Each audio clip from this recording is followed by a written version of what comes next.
Right.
Brandon.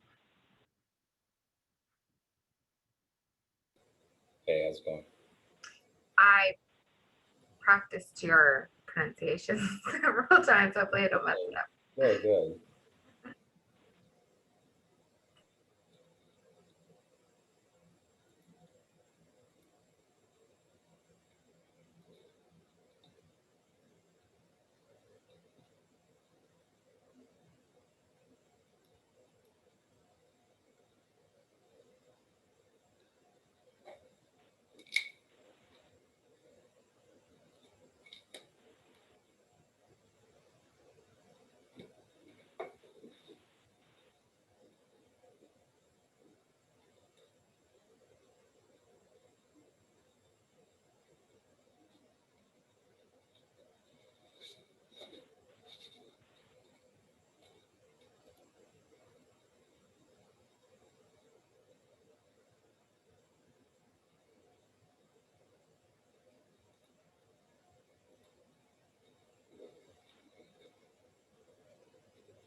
We broke for lunch a little bit later than we had initially on the schedule. So we may give people a little bit longer to join back in.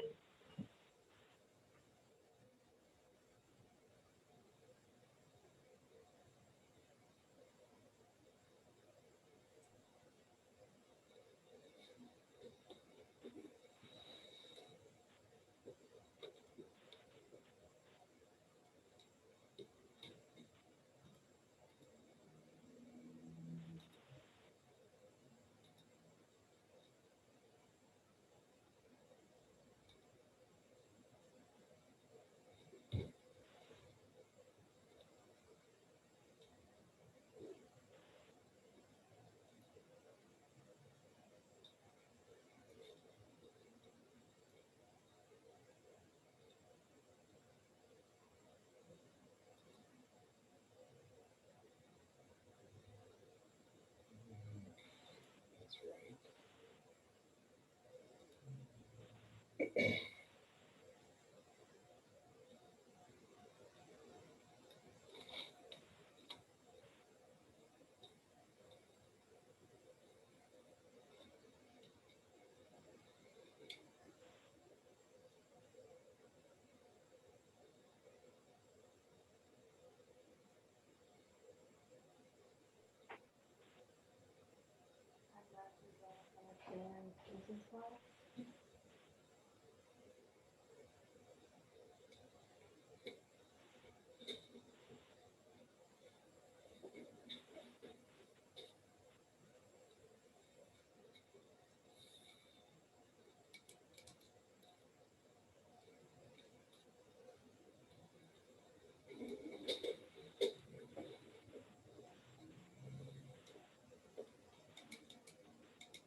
I know it's going to be 12:30 in 1 minute.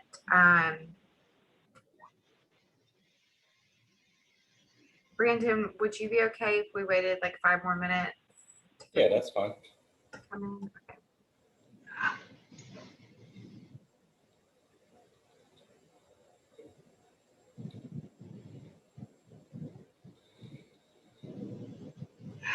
Okay. Doing.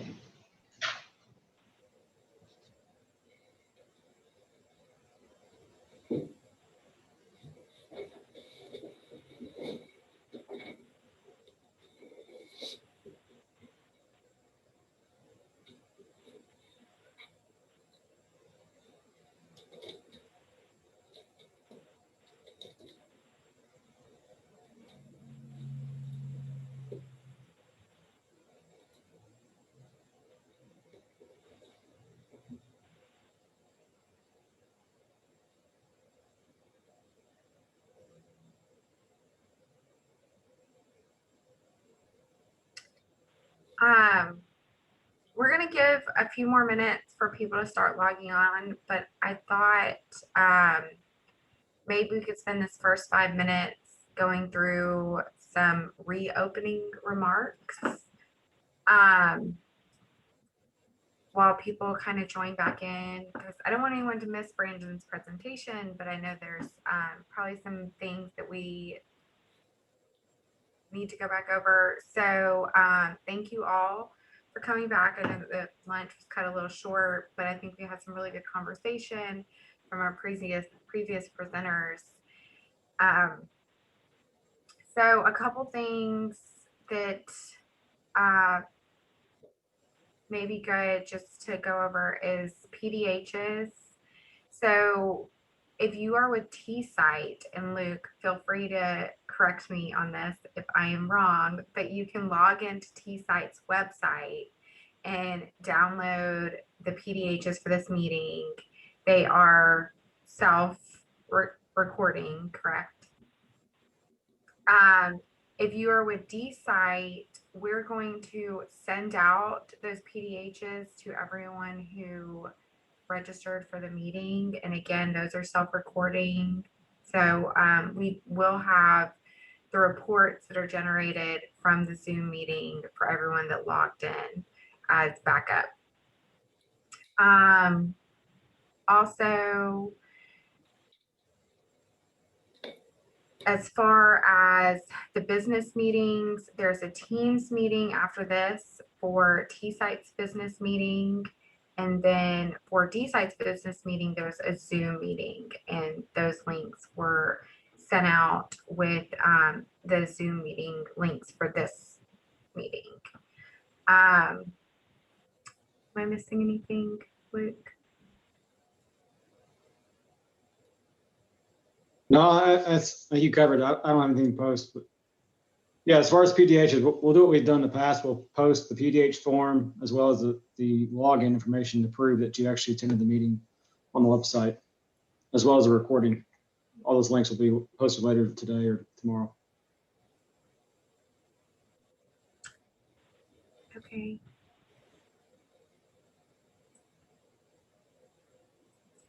And Luke gave a great recap of TSITE this morning. And I did not have the numbers for DSITE in front of me at the time, so I thought I wanted to take this opportunity to kind of go through some of those things, because I did think it's interesting. We, again, don't get these opportunities all the time to partner with other sections.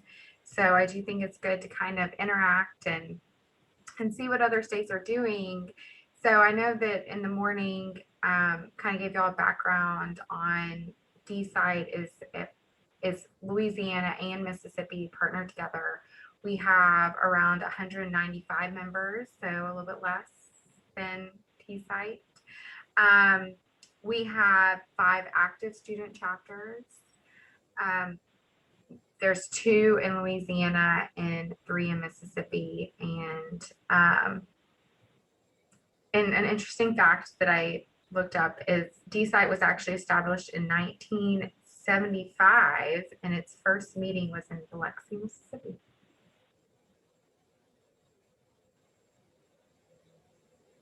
Well, we have about 1 minute left. And for additional attendees to join. For DSITE members and TSITE, if you would like to come, it is open to everybody. But again, a reminder that our summer meeting is planned for August in Gulf Shores. So be on the lookout for information on that. It should be, just go ahead and mark your calendars, August 4th to the 6th. Based on the Mentimeter we did this morning, it looks like several of you are planning to go to the Gulf Coast. So, you kind of plan your trip around that and come to the DSITE meeting that is partnered with TSITE. So we'd love to see you. And I think y'all have a summer meeting also planned at the end of July. That's right. We're gonna be in Gatlinburg end of July. So looking forward to it. And both of those are potentially going to be The hybrid format, yeah, I don't, in person / online. We'll got to figure that out. Well, I'm glad that you're first. So I might, after you do it, I might pick your brain and see, what the pros and cons are. Everything that went wrong. No, I'm sure it'll go great, smooth. We'll have some growing pains. We'll figure it out. All right, it looks like we're at 12:35. So I'm going to go ahead and get started just so we can kind of stay on track. So Brandon, and I'm going to try my best. Perillo. Parallel.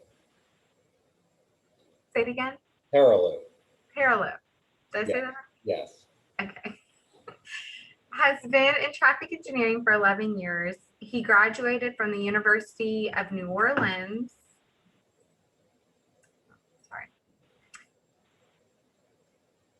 University of New Orleans in 2010 with a bachelor's degree in civil engineering. He began working for Urban Systems in 2008 as a student worker and has progressed through the company to become an associate, and more recently becoming the senior project manager for the company. He is a licensed professional in the state of Louisiana. He has received his PTOE and road safety professional certification as well. Mr. Perillo. Fairlow, I'm going to get it right by the end, works on a variety of projects, including traffic control plans, traffic impact studies, corridor studies, bicycle and pedestrian studies, safety studies, and traffic signal design. And he is going to give us a presentation on the Loyola interchange improvements for the New Orleans airport. So I'll turn it over to you, Brandon. You can see my screen, right? Yes. Okay, great. So yeah, my name is Brandon Parallel. I know when I noticed on the agenda that I was the first presentation after lunch, I was like, oh great, I have the luxury of making sure everybody stays awake and keeping everybody interested. So hopefully can show you guys some new stuff and some interesting stuff. But I want to give a brief overview of what I'll cover in today's presentation. Both the new airport terminal and the Loyola interchange improvements are large projects that have been going on for years and are still even under construction. The construction of the new terminal began in 2016 and was recently completed in late 2019. The Loyola interchange improvements project began same time around 2016 and is actually still under construction. I'm going to first go over some general information about the New Orleans airport and the project for the new terminal. But the majority of my presentation will be on the improvements at the Loyola interchange. My company, Urban Systems, was the prime consultant for the IMR and EA studies, and I was the project lead for the EA. So I will go over some details, some high-level details of the IMR and the EA as well.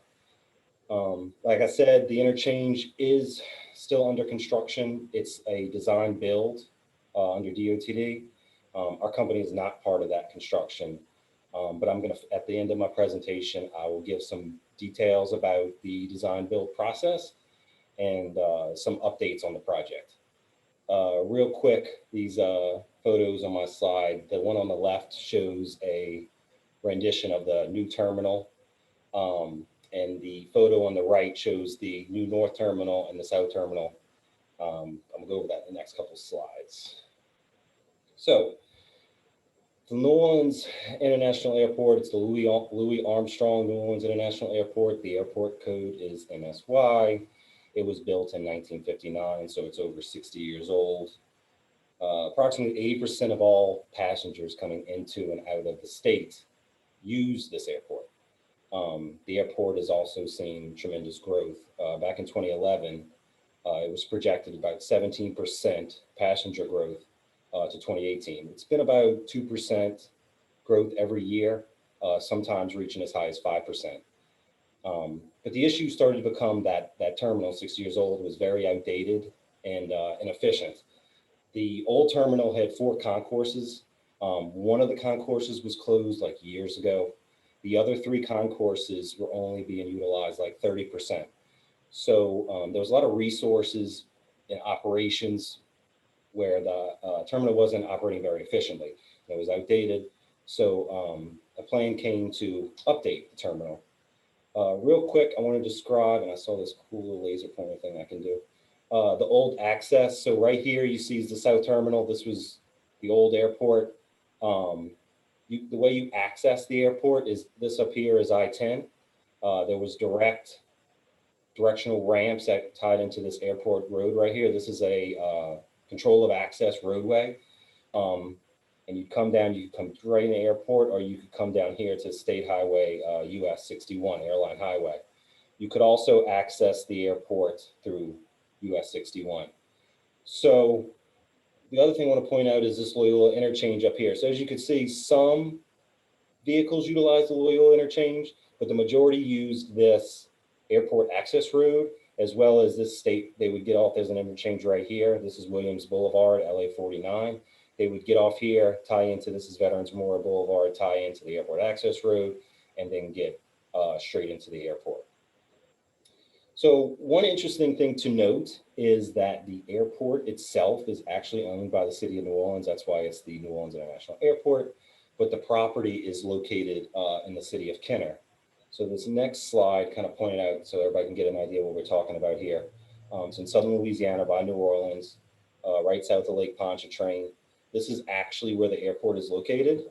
And you can see this is the city of Kenner. This is I-10. This is the US 61 Airline Drive. This is at Williams Boulevard.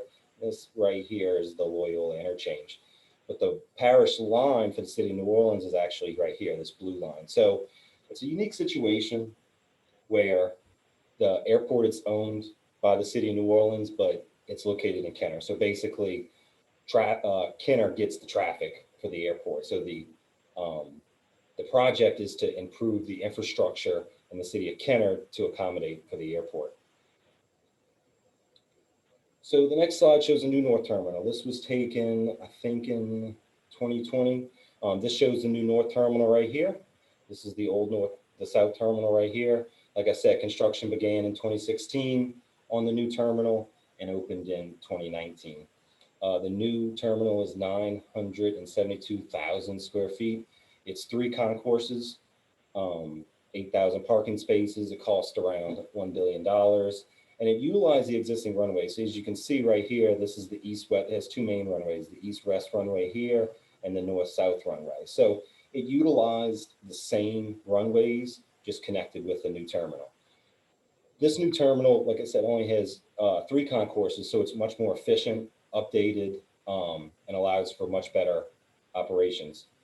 One thing to know that the new terminal was voted one of the top 3 airports in the country from USA Today for the 2021 best large airports. And to touch on like this Loyola interchange, like you talked about, so now the access is going to change because when they were accessing via this airport road and this US 61, they're now all going to be focused on this Loyola interchange where they would get off, come down, and then tie in straight to the airport. There was a little roundabout constructed by the airport, but now the main access is directly through the Loyola interchange. Now, one thing to note is the Loyola interchange itself, pre-airport new terminal, was very congested. It's I got this photo right here that shows the interchange. It's a traditional diamond interchange. Loyola, the interchange itself here, and Veterans Boulevard are signalized. This Veterans Boulevard has 20,000 ADT.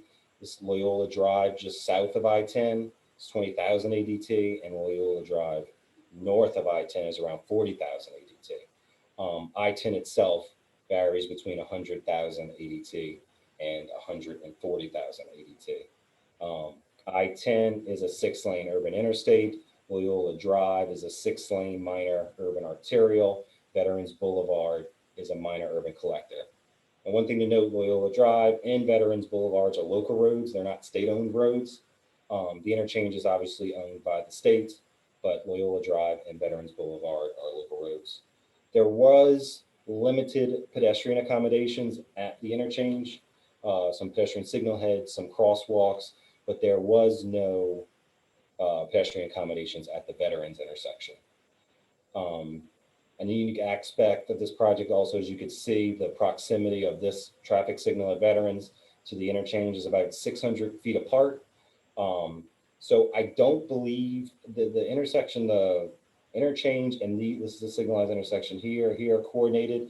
The intersection of Veterans and I-10 is actually not coordinated. They're on the same cycle length, but they're not coordinated because they're owned by two different, the local and then the state. One thing I do also want to point out is this fire station right here. I'm going to cover this later in the slideshow, but there was a fire station located right here in the Loyola median. So note the changing access to the airport and the significant increase in traffic expected at the interchange. LADOTD and FHWA initiated a project to identify and study potential modifications to the Loyola interchange. The project's purpose was to improve operational conditions and to increase capacity at the interchange to accommodate future traffic demand in the area, and was needed to serve as the primary ingress and egress for airline passenger traffic to the new airport terminal. So the first thing to go over is the IMR document we prepared. IMR stands for Interchange Modification Report. So the existing interchange of Loyola, we were looking to modify it. The IMR followed FHWA and LADOTD guidelines. It included an ITE tier analysis, which I'll cover a little more detail a little later. Pretty substantial data collection, safety analysis, all kind of different capacity analysis, and did include a VISA model. We did receive the notice to proceed in March 2016 for the IMR. Data collection was also collected in 2016, and it was completed in February of 2019. One thing to know, and I'll touch on the EA in a little bit, was the IMR started first, the EA started later, but they both finished at the same time. They both had the same study, the same goals, but they were focused on different parts. The IMR document itself was more focused on traffic. The EA was more focused on environmental clearance and environmental assessment. I'll touch on that in 1 second. The next couple of slides, I just want to go over a couple things in the IMR. One of the cool parts was the data collection. Like I said, data was collected in 2016. It included turning counts at around 35 locations. We had 7-day counts on the interstate, multiple 48-hour counts. We had tons of driveway counts, a very massive data collection effort. One of the goals of the IMR was to estimate the base airport traffic, because we had to measure who was accessing the existing south terminal and then eventually reroute them to the north terminal. So we did that, and we got a peak hour volume of about 1,300 vehicles entering and 1,800 vehicles exiting. Now I think that's the PM. So that's 1,300 per hour entering, 1,800 exiting. We also collected travel time runs throughout the study, because that was one of our measures for our alternatives. So there was travel time runs from getting off the interstate and accessing the airport, or coming from Williams, or coming from Veterans, or coming from Loyola. So we did travel time runs in all different directions. This figure here shows down origin and destination that we had to figure out. These are 14 locations where we found people would come from or go to the airport. we had to estimate from each direction where people were coming from. So what we had ended up doing was setting cameras up, for instance, at like the Loyola interchange and having, see who gets off here, but then we had cameras set up for like this interchange up here with 310, and red truck comes from 310 and exits Loyola. So it was really important because we had to figure out when they would reroute to the new terminal where they were coming from. This slide just shows a little more detail. Like I said before, you have the airport access road, which kind of provides the main access for the north, Williams, I-10, Loyola. It all funnels into this airport access road and would access the airport this way. The only other option was to come US 61, where you could access the airport that way. So after that, after we had the base condition volumes for the airport, it was time to reroute it. We had a design year of 2040, so we grew our airport traffic, interstate traffic, and surface street traffic. We had to separate those three different sorts of traffic because they had different growth rates. The airport traffic growth rate was much higher than, let's say, like the interstate, which is, everybody's on the interstate. It's not going to really increase too much. And surface streets increase a little more than interstate because, there's growth in the area. Homes are still being developed, things like that.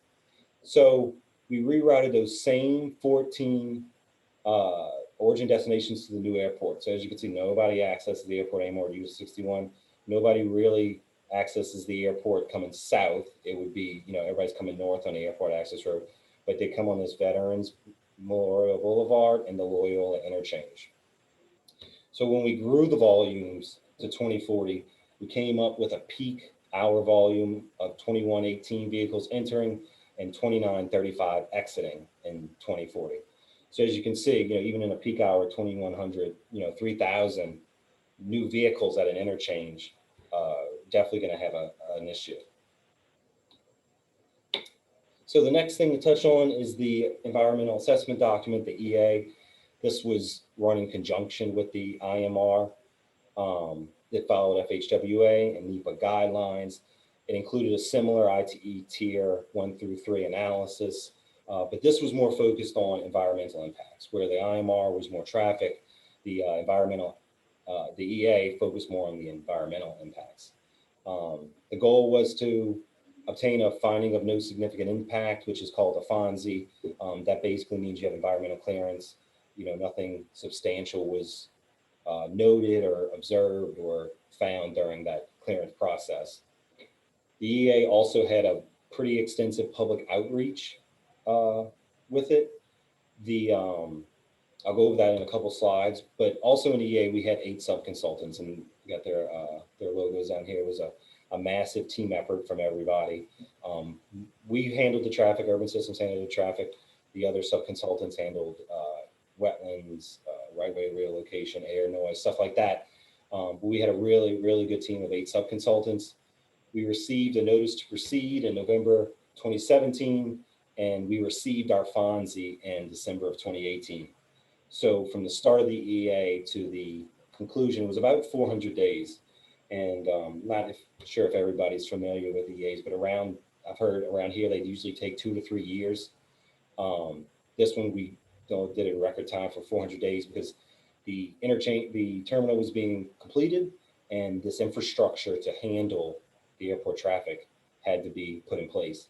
And it was a tremendous effort from our project team, LADOT, FHWA, local officials, and everyone associated with the project. Everyone knew that we needed to get this environmental clearance done so we could start construction, and the expedited time frame reflects that.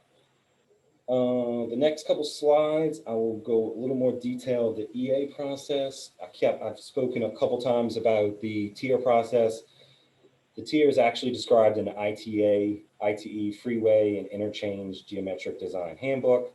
And we use that to perform the modification at the interchange. The basic idea of a tier analysis is you start really high level, you look at a lot of alternatives, you choose certain criteria, you compare all those alternatives to those different criteria, you start coming down to get more focused where you get more detailed.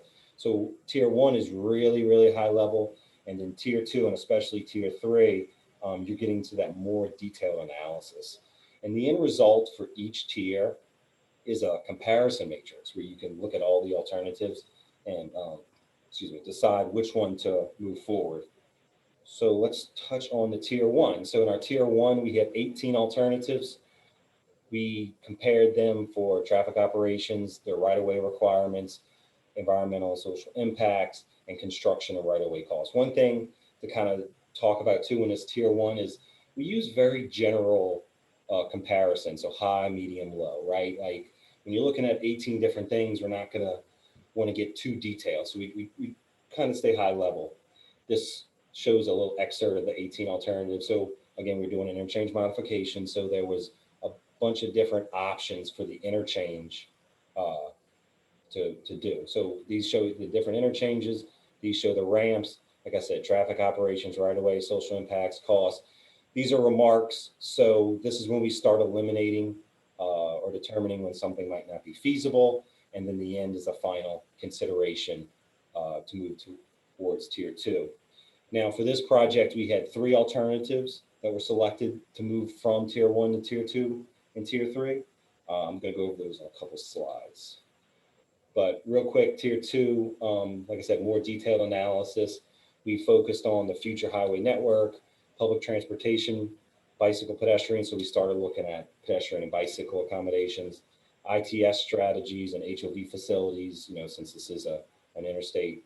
This is when we start plugging in those design year traffic volumes to seeing how much capacity it has, future traffic and lane requirements for the study area. So this was more like in veterans and these other intersections, these surface street intersections, to make sure that those intersections had enough turn or the signals had capacity to accommodate the increase in traffic. Then there was also a design criteria and critical geometry. This was done by our geometric team. This is when we started to figure out design exceptions, lane width, shoulder widths, guardrail. This started to determine our radii for our ramps and those different geometric aspects. This also is the time when we started our VISTA model. We only did VISTA model for these couple alternatives, not the 18 like we originally started with. This shows this is a cutout from our tier two. This is from our DDI concept. This was a plan and profile sheet. So as you can see, we get pretty detailed with the geometric plan. All right, finally, we move into tier three, which is really EA focused. This is, like I said, when we start determining our environmental impacts. The 3 alternatives that were moved in tier two and tier three were EI and L. I'm gonna go over those in the next couple of slides, but generally the idea was alternative E was 2 clover leaves and 3 flyover ramps. Alternative I was 3 flyover ramps. Alternative I was a divergent diamond interchange and 2 flyover ramps. Basically what came out of the tier process was, since there was so much traffic that was going to have to come through that interchange to get to the airport, that we would have to do overpass directional ramps that would overpass the interchange and overpass the veterans intersection. So that's these flyover ramps that you see these are in all 3 alternatives. So let's go over alternative E. This is the clover leaf. Like I said, 2 clover leaves right here for directional movements at the interchange. Here is the flyover ramp. So these 2 flyover ramps would come from the east and head south directly to the airport. It would overpass the interchange of Loyola and also overpass the veterans intersection. This was a major deal because you were taking that 3,000 cars off of the surface streets and getting them directly into and out of the airport. Now this only accessed the east. So the east is New Orleans, Mississippi, stuff like that. The west would still use the at-grade interchange. But as you can see, this cloverleaf design had huge impacts. We're taking houses out. This is a hotel right here. This is a Sam's, gas station, Popeyes, little retail strip mall. This alternative had a pretty big impact. Then we move into alternative I. This was the flyover ramp. The same 2 directional ramps directly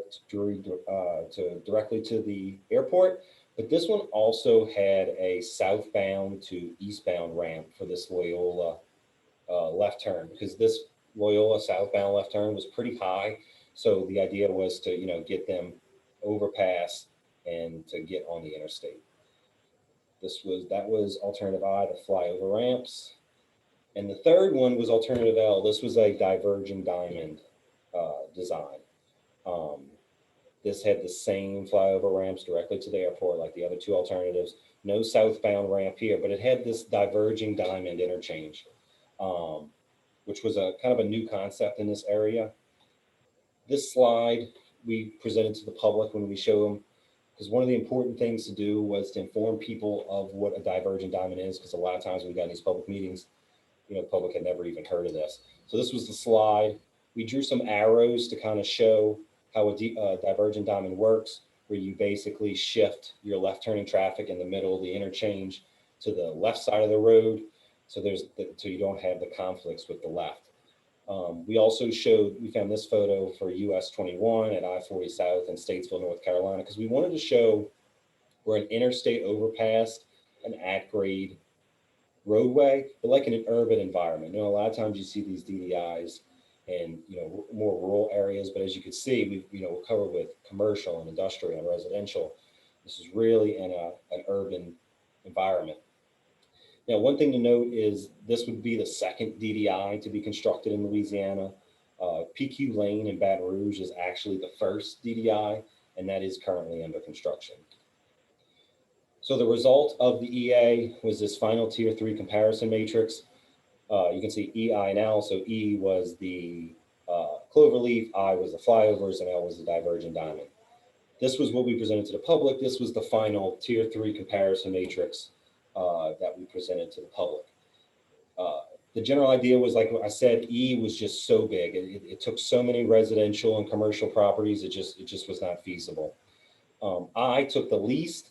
L took a little more than I, because L, when you had those angles to tie in the DDI approaches, you needed to take a couple of houses. Now, one thing to note is when we did do this environmental clearance, we didn't have a survey done.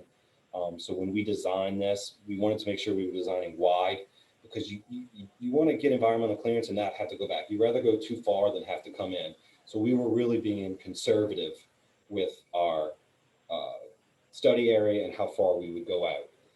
So, and also E was not chosen as well because 292 million, it was the most expensive.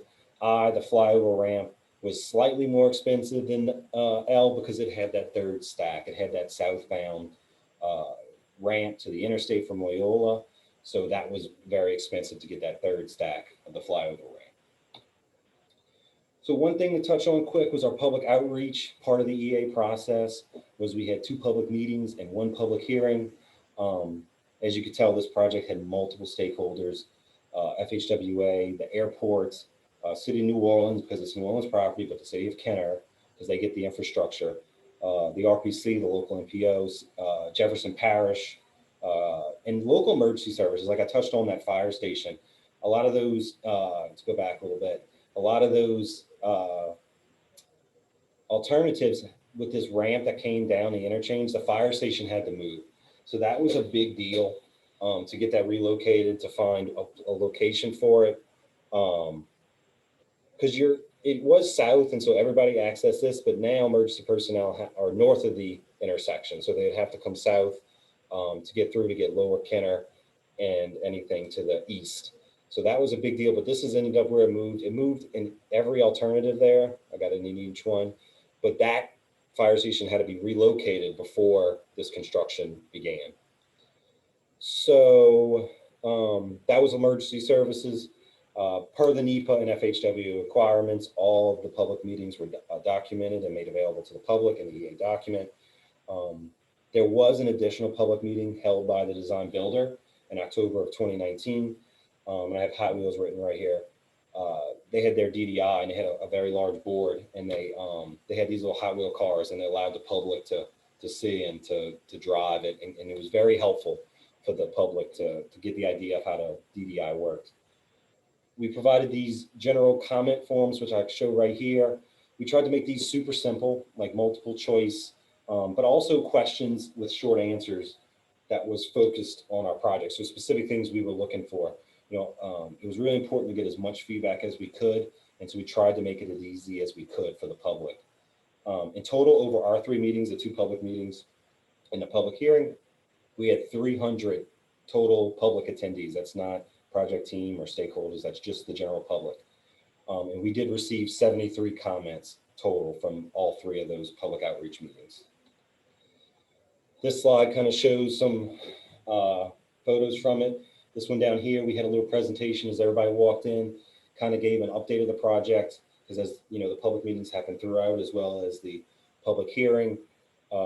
It informed everybody of the NEPA process, the IMR, and everything that's going on.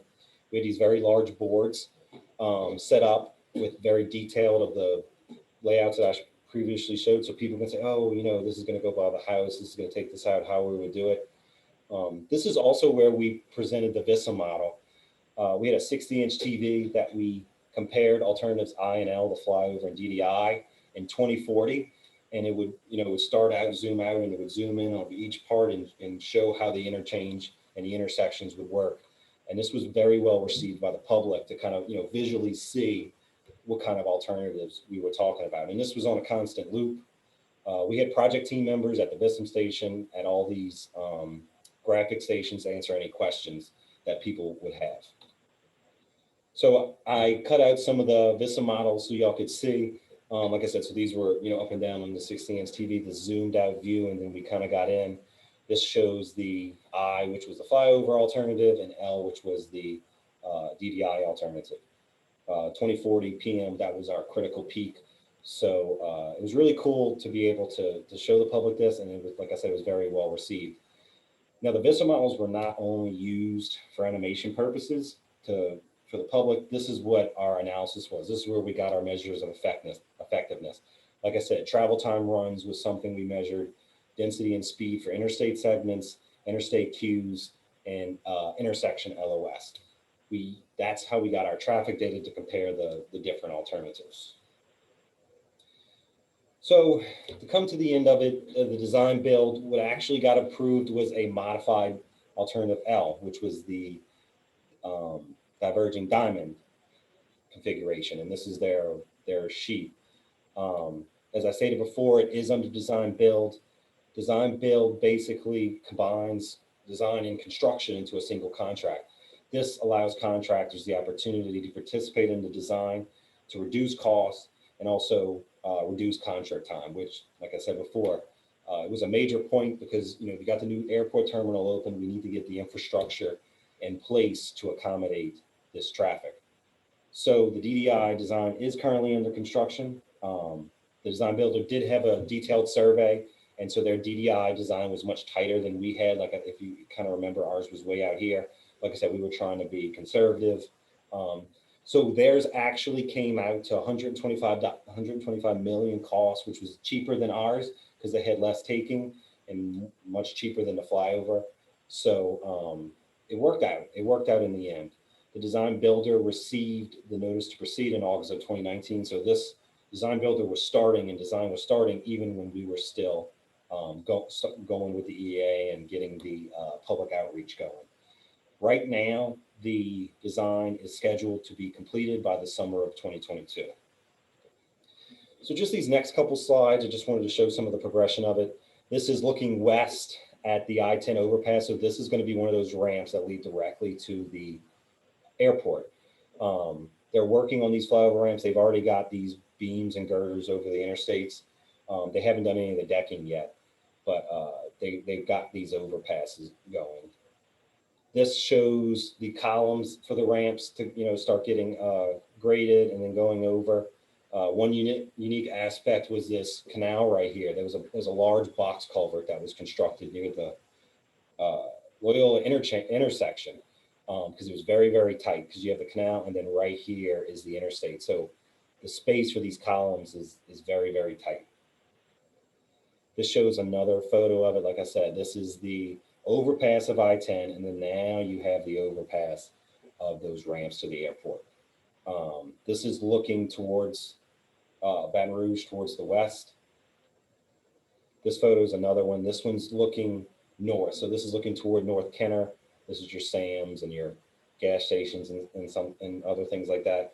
One thing to note is the design builder is constructing the ramps first. They haven't started too much on the DDI intersection itself. That's going to be at the tail end of the construction, but they're currently working on the ramps to the airport. So to kind of finish up, one of the questions we've been getting recently is what's going to happen to the old terminal. It still has great connections with that airport access road, airline highway, US 61. There's tons of industrial, commercial, hotels, tons of stuff down there that infrastructure got built because of the airport. And so a lot of questions are starting to ask, what are they going to do with the property? It's something like a distribution center or industrial, commercial use. So that question is still being asked. But that's kind of where it stands right now. There's some proposals and stuff like that. One interesting thing I found was this happened earlier this month that Red Bull kind of rented the terminal out for these skateboarders to come in and take some skating footage, and they had a little competition for it. I thought it was pretty cool to see, an airport terminal with skateboarders and stuff in the baggage claim. So it's cool to see different uses and innovative things that are kind of temporarily happening. So again, I'd like to thank Tennessee and Deep South ITE for allowing me to give this presentation. This project took most of my time for basically 2 or 3 years. I was very proud to be part of such a massive study, and I'm looking forward to the project being an asset to the local infrastructure. My email and contact information is above if anybody has any detailed questions, but I can answer any questions anybody might have right now. That was great, Brandon. Thank you. What an interesting project. And it's like right in our backyard. So I have to go down and check it out. I had a couple questions. So for the DDI, which I think that's really great that y'all are moving forward with that. I think seems like a really great location. But you have mentioned those access points directly north and south where they're signalized. Right. Oftentimes we hear with the DDI, like those interactions of those adjacent signals are very critical. Right. So I was wondering if y'all had to navigate closing those or, kind of, I guess, y'all's approach on how you addressed the adjacent. Yeah, I'll show you. Let me pull that one up real quick. Okay, so one thing that got noted with the DDI was there was a U-turn right here to access all this development right here, the Sam's, pretty big development. There's like a Popeyes here, a Taco Bell, and a retail. There's actually a major U-turn that had to be closed. These are those signalized intersections that we were talking about. So they are affected, but not too much. They were included in our VISA model. So the operation wasn't too affected. These signalized intersections themselves are pretty close, and we recently just did a project to update the coordination. But even existing now, there isn't too much problem with these signalized intersections. Do you think that's because they're directional? It is, yeah. So they're simple intersections, right? So this is two-phase. They're both two-phase signals, so they are very simple. Now, one thing to note is you probably don't have a high influx of traffic when the new terminal comes in Loyola, right? Because they're all going to come on anyone who's coming down South Loyola is probably already going to come down to access the airport. A slight increase. Most of the people are going to come from the interstate or maybe on Veterans. So Loyola itself, north of the interstate, isn't expected to see a huge influx of that airport traffic. So that kind of rolls into my next question. So I noticed that y'all did some trip distributions, and I was wondering if y'all made use of Louisiana's travel demand model, or if that was something that was, I guess part of the process. So we use the traffic demand model for growth rates, but for origin and destination, like I said, that was straight from data. We literally watched vehicle A get off the interstate and go to the airport. The existing access to the south terminal is very straightforward, and it's very easy to tell when somebody goes to the airport. So it's very easy to say this now was far because you have to go from the interstate all the way down to the airport. But it was very easy to tell white van gets off interstate, white van turns into airport. So that's why we hit specific numbers, and then that resulted in percentages from our origin destination that we use for the airport trips. Great, good. I have used that airport many a times. I also made note, this might be of interest or not, that in 2014, Southwest actually closed in Jackson. And so I am curious from from a airport traveling standpoint, if that made a difference in, air traffic because people weren't using the Jackson airport as much. So one thing I've learned, and we've been through this project for years, is and I was trying to find the exact numbers, but I couldn't, but this is like one of the top 5 or top 10 growing airports in the country. That's why there was such this push to get this new terminal for years. There's constant increases in demand for this airport. Like I said, 80% of traffic from Louisiana accesses this airport. So I'm not sure the details of that other airport closing, but every time I hear new stuff about the airport, it's growing. We actually have a question in the chat box. Was the design builder required to reevaluate the traffic conditions with the tighter DDI geometry? Yes. So, and I touched on it quickly, but the public meeting that the design builder had, they had their own VISTA model. They conducted their own VISTA model. I did attend that meeting, as public. So I did see, but yes, they used our traffic, all of our numbers, our airport numbers, all our volumes, 2040 numbers, but ran their own VISTA model. So yeah, they did have to reevaluate traffic for their alternative.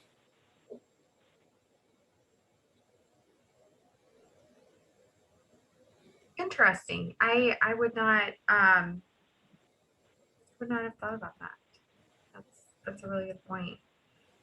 Does anyone else have any other questions? Got a quick question. So you touched on, you had a few slides about the stakeholder engagement meetings.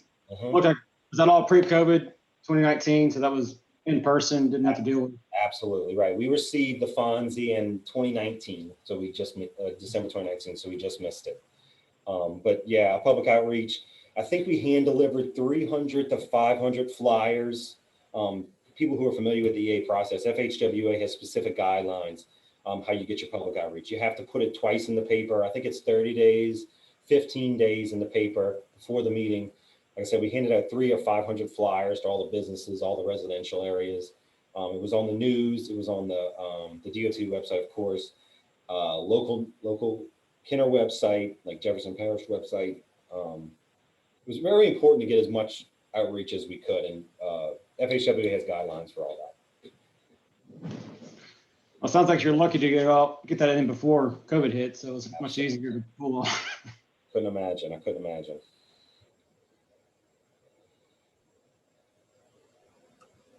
Well, thank you, Brandon. This is really interesting and very informative. So we really appreciate you coming and presenting to us, and I know everybody enjoyed it. If there is no other questions, I don't know, do we have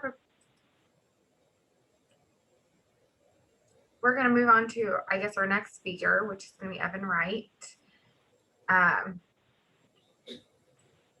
Thank you, Brandon. And if anyone has any follow-up questions for Brandon, you can put them in the chat and we can loop him in later, or make sure he gets the questions via his contact information.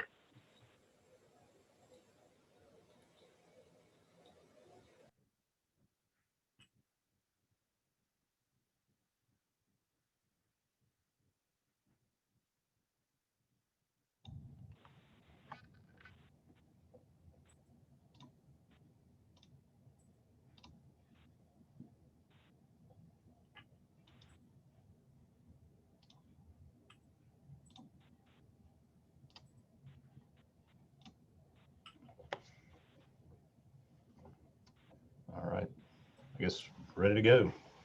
All right. Well, thank you, Evan. So Evan Wright has been working for the Mississippi Department of Transportation for almost 13 years. He graduated with a BS in civil engineering from Mississippi State University.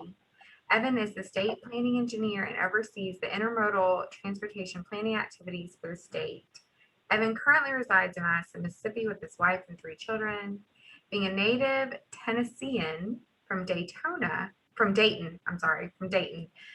Evan is excited to be virtually in his home state now and will be physically there later this summer. So Evan is going to present to us on using the road network LOS routing for practical engineering applications. Thank you, Jessica. At least I'm going to attempt to do that. All right. So this is a little bit of an older presentation that I gave, and I tried to add in a little bit of new content, but the topic I feel is still relevant, and hopefully, if nothing else, maybe you'll see something that spurs a thought of, oh, we could maybe use that for this. So anyway, what originally started this whole process, we'll talk about the problem, talk a little bit about how the problem was solved. I'll get a little technical, but not too technical, talking about the procedures, and then we'll look at the results. And maybe we'll focus a little bit more on that 6th bullet point, some other uses for routing in general. All right, so let's talk about the problem. We had to find all of the bridges, regardless of ownership, within 1 road mile of the interstate.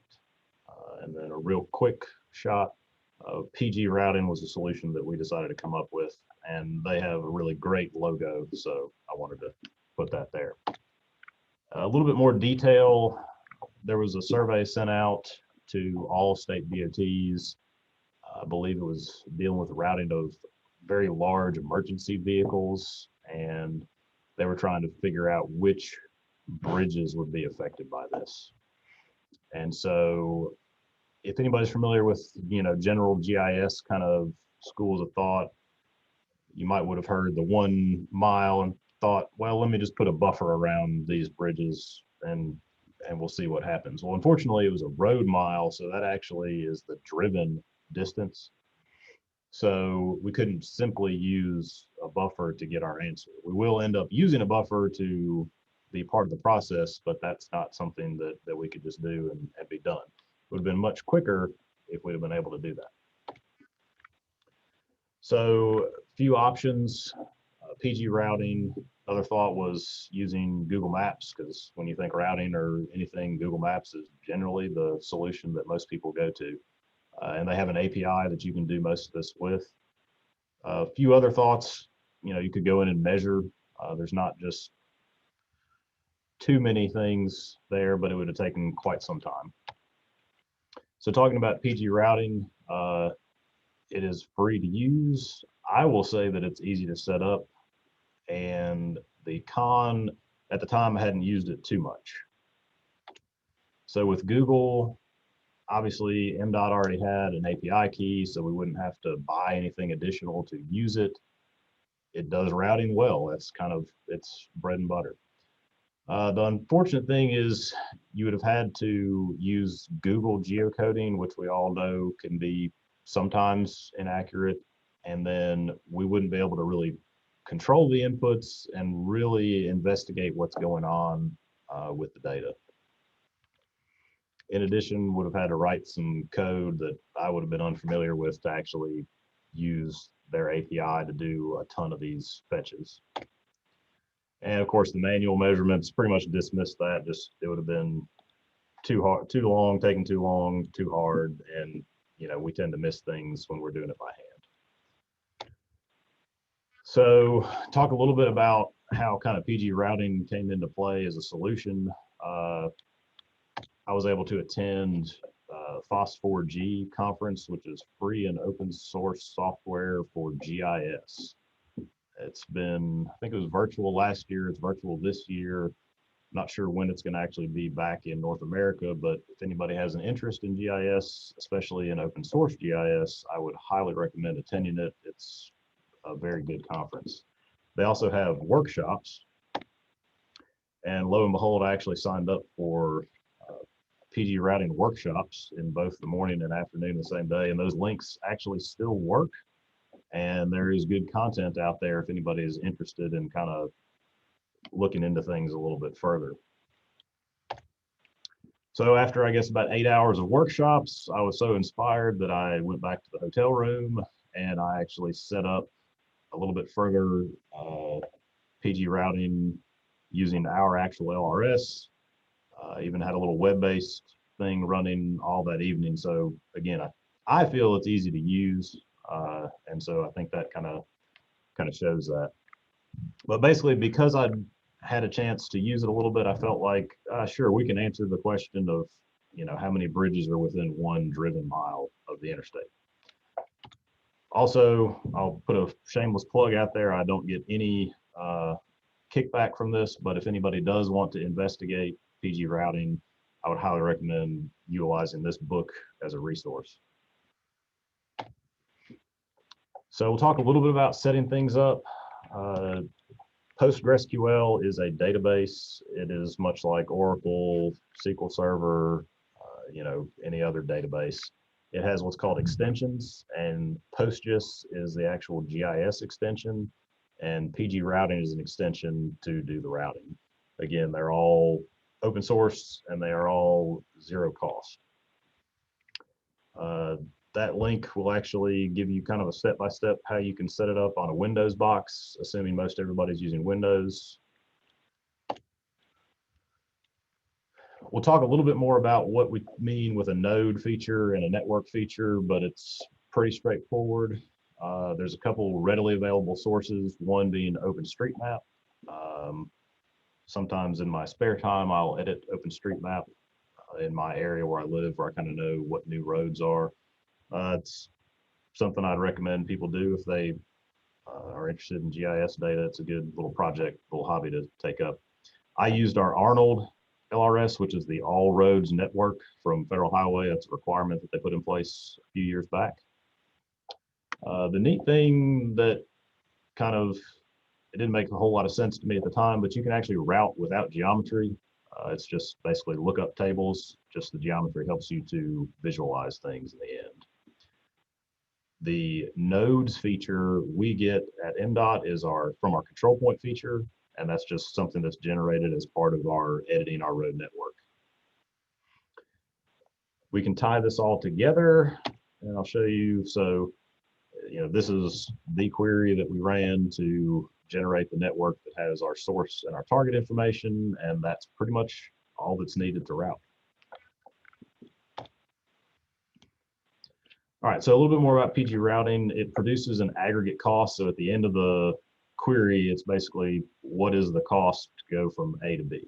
So it can be as simple as the length or whatever cost you want to associate it with. So if you wanted to use, emissions or congestion or level of service, you'd have to kind of pre-calculate or calculate on the fly what that would be for each segment in your network. So some things you might want to think about are there stop signs on this route? Are there stop lights on this route? How many lanes is it? Anything that you might have data on, you could formulate a cost to traverse down that segment. Let's see. Speed limit, of course, would be one thing.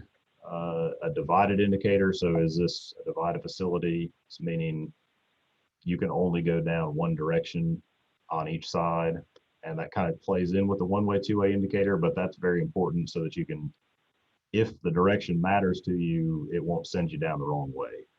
Again, ADT, and then if you wanted to figure out what the capacity of that segment would be based on the number of lanes or whatever formula that you wanted, that could all play into a cost. So we'll back up a little bit, a couple of LRS basics. So what is LRS? It's using a linear geometry or set of linear geometries with defined measures to locate point or linear events. A couple examples would be project stationing, mileposts, say on the interstate. We use a county route log mile referencing, which is, I believe, what most states tend to utilize. And then starting at the top, this is what our actual LRS data model looks like. It's a neat little diagram, but that's about all it's useful for right now. This is kind of a stepping through with more detail what our LRS actually looks like. This is just the state view. We'll get it a little bit closer, showing some more detail. Again, a little bit more detail. And then finally, the orange dots on here are going to be what we call our nodes, and the black arrows represent the direction of the network. And so as you can see, that source and target information just tells the database and the processes, this segment goes from this node to this node, and that's all stored in the database. A lot of your queries that you would run, direction may not matter, so the base network with source and target is fine. In this problem, emergency vehicles can probably go whichever direction they feel like in the event of emergency, so we decided that direction, wasn't going to be part of this decision. If they needed to go down the wrong way, then by all means they could go the wrong way. If you were doing a normal routing problem, you definitely would want to use the direction because you don't want to send people down the wrong side of the interstate just because it's closer. And the cost and the reverse cost dictate the direction. So if your cost or your reverse cost is negative, then you can't go the opposite direction. One of the really kind of value-added things for PG routing is it's got a lot of tools that let you build all these different components that you actually need to route on. You just have to run the processes to generate them. So if you only had your line work for a county, a city, a state, or whatever, and you didn't have the source and the target information, it'll generate it for you. There's a lot of tools that, like I said, are just built in to do this work. One thing that we found is you really find some issues with your network when you start routing on it, because it's looking at things in a different manner. So if we look at this picture, this is, I think it's Interstate 20, not too far outside of Jackson. Everything looks fine until we turn on the actual, we'll call them the endpoints of the segments or the nodes. And then we can start seeing that there might be some potential problems with those ones that have nodes directly in the middle of those bridges. So if we were to route from the red dot to the blue dot, or the blue dot to the red dot, it would take us up the side of the road of the interstate and then off again. So even though we're in Mississippi, I'm not sure there are many trucks that could make that maneuver.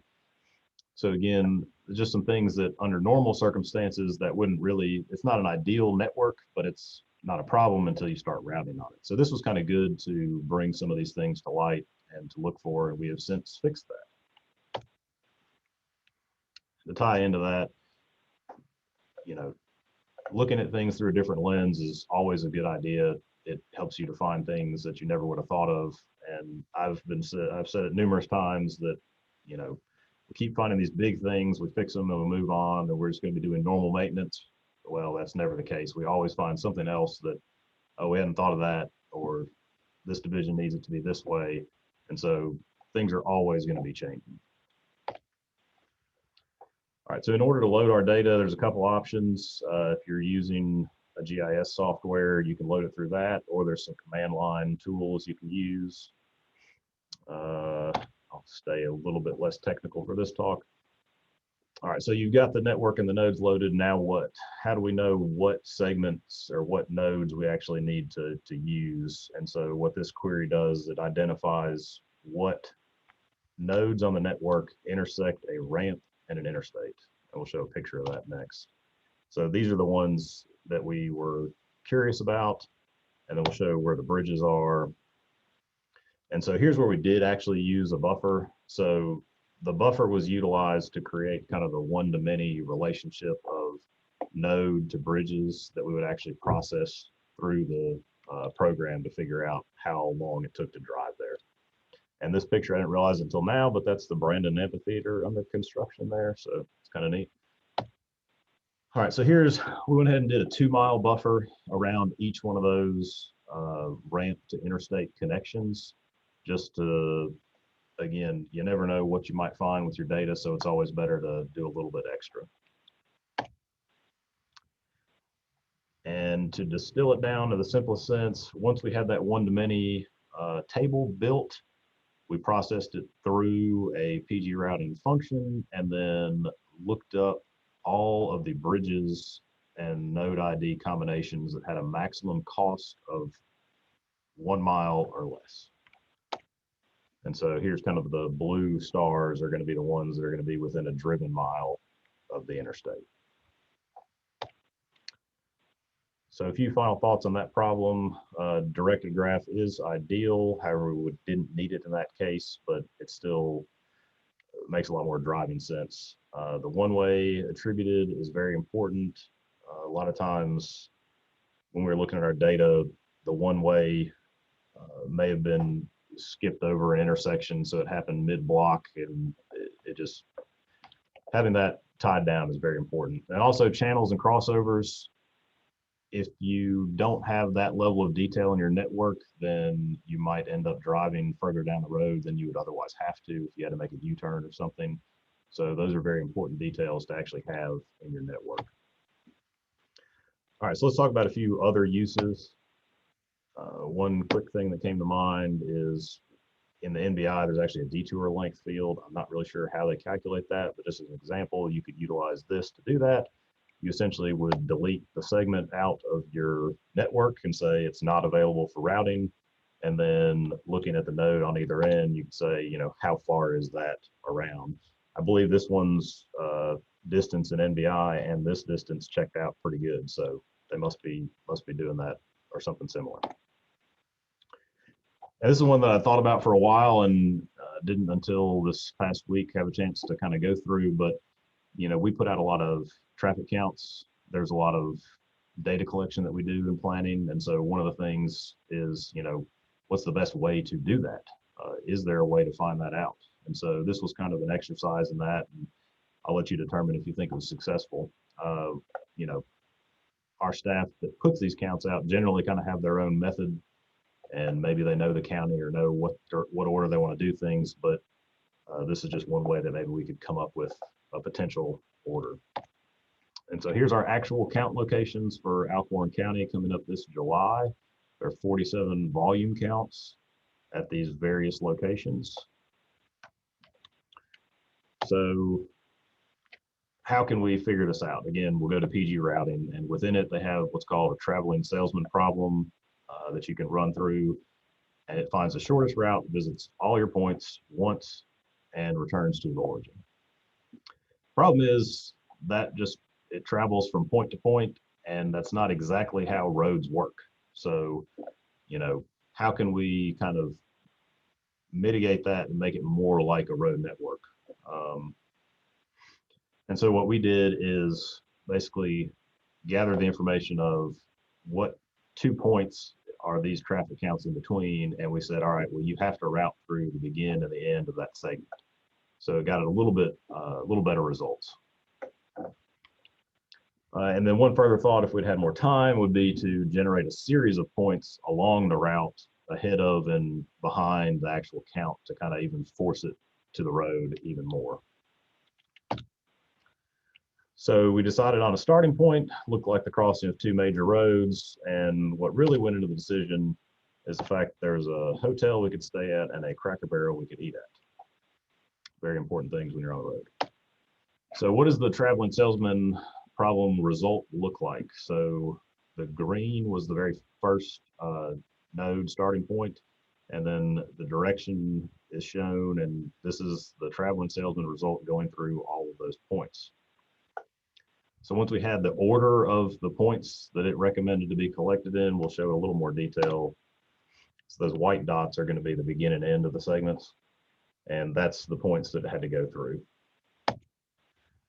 This is the result. I was going to try and build a GIF of the route actually going, but ran out of time. But anyway, so this is what the actual roads that you would drive on look like. And I think the total cost of this ended up being 161 miles. So we'll talk about that in a little bit. How practical is it to try and do 47 counts in one trip? That's kind of what this one did. You know, would it have made more sense to divide the county up into 2? And then, you know, you could actually use, your query to figure out, how many hours of drive time it would be if you had the speed limit data, or if you just, used say it's average 45 miles an hour. So a few other examples. This one's just kind of neat, but there are some other applications you could do with it. Just web-based routing, and this is would be kind of for internal, but you could use it external as well. We do project location using our LRS, and this would be, you kind of have to specify what route you're on, whereas if you were using routing, it's based off of just a map click, so it kind of simplifies the process. You don't necessarily have to say, well, I'm sure it's on I-20, but it's actually on, Interstate 55. And additionally, you could also kind of total up attribute information. So you could say, well, what's my aggregate ADT or my average ADT that this project would be affecting, or how many different functional classes does this project go down? So this is kind of what it looks like going between our two great schools. Just clicked on 2 points and it gives you the answer. One thing I didn't really touch on is we use a product called GeoServer. It also is open source, and it serves up different spatial data to the web. And so this is the call to that service. That's the answer that you get back. And the lines look similar to this. So you could also kind of say, all right, well, maybe I want to go walking on my lunch break. Where are some places I want to go? So that's our building, and that's our new 2 Mississippi museums, and the shortest path to it. I believe the last time I gave this presentation, it was at the Capitol Club, and I did a routing thing, but I found out that some of the one-way, two-way information was not properly attributed. So that was the first route that it gave me. And this was the route that it actually should have given me. So once the data was fixed, things looked a lot better. Back to where I gave this presentation was actually in Little Rock the very first time. And so I pulled in the OpenStreetMap data for Little Rock. It was very easy to do. And then kind of did some routing things there just to test things. We were walking to the Clinton Library, which is actually a very neat facility. And that was the measured distance. And here's the PG routing output distance. So obviously straight line's pretty easy to get right, but the two do line up well together. I believe there was some concert going on across the river. I don't even remember who was playing, but that was kind of, how can you walk over there? Because OpenStreetMaps has sidewalk information, you can use it as part of your query. This is something else, maybe sparks some thought, is a catchment area. I think also isochrones and some other names for it, but I do actually still enjoy running. Don't get to do it as much as I'd like to, but I was like, how far could I run in Little Rock? I kind of like to, go see new cities, and running in them is a good way to do that. So how far can I run in 45 minutes, basically an out and back, so 22 and a half minutes in one direction. And then, some thought, what kind of routes do I want to run on? Obviously not the interstate, but, any route, non-interstate, or maybe just avoid major routes. So this is a little bit of the query that was run, and we'll show. So the blue was basically saying any route kind of, I think, but the interstate. And then the kind of peach color was no major routes. So the morning I was going to give the presentation, I decided let's test out, how accurate this thing actually is. So this is the export from the GPS watch that I had at the time. I didn't quite meet my 7 miles an hour, and I only ran for 43 minutes, but as you can see, we'll call that pretty close. So since I was giving this presentation to Little Rock, I kind of graded things. I was a little bit too nice on the sidewalks. The sidewalks were pretty bad in Little Rock. So I would probably classify that as a C around if I were doing it again. But the Capitol did look really neat early in the morning. And I'm sure that everybody on this presentation knows what that is called, but that was a new term for me up there, and it's desire path. So. And this was kind of an interesting thing to review the future plans, since now is in the future per this presentation, and I was actually able to put a done next to item number 6. So I felt pretty good about that. And I'm not sure how I came across this, but I found this picture in Google Street View this morning, and I thought it was a good slide to end on. Some problem solving there, if you want to call it that. Always a good solution. I actually think this might be in my neighborhood, so it's cool. Could be. That was really good. I just want to mention that, you know, we have some Dayton fans. So Stephanie Myers wanted to, or Stephen Myers, I'm sorry, Stephen Myers, gave a shout out to Dayton. I had some questions I think you covered kind of in the beginning, but so if you wanted to just look at like state maintained routes, like if you were trying to, you know, close a bridge, but you could only reroute traffic on state maintained facilities, you could do that. Yeah, you could do that. And so, you know, any where clause that you can specify in your query, you can trim your network down to match that. So yes, you can eliminate whatever routes you want as long as you have data for that. I like potentially as as I was watching, I kept thinking of like applications. I feel like there's a lot of varying applications that, you know, personal and not and work, particularly road user costs. Yeah. But another question I had is the points as you're setting them up. So you mentioned using QGIS or like some other GIS interface. So if you were running a query on it, would you actually like physically put points, or would you use, you know, coordinates to, like, how would that interaction work? So you're not talking about the nodes, right? You're just talking about if you wanted to route from A to B, how would you put in A and B? Is that what you're talking about? Yes. So you can do it either way. You can use just coordinates and you can make them a geometry in your query, or you could put in the geometries in, say, QGIS, ArcGIS, and export them however you want to do them. It doesn't really matter. You could put them in the database as a geometry and then use them to, basically the only reason you need the points is you need to say either what proportion of this network segment does this point fall on, maybe even what side of the road, because sometimes that matters. And then more often than not, you're just trying to determine which node is closest to my point is generally what you're wanting to do.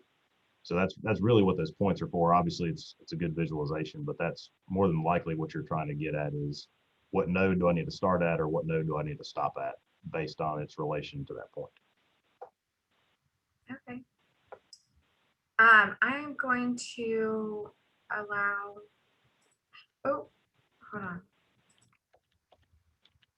It went away. But we do have a, Saw something about go back to the capital photo. So yes, and I'm trying to unmute them. And then are you able to talk? I might have to move you. Oh, wait.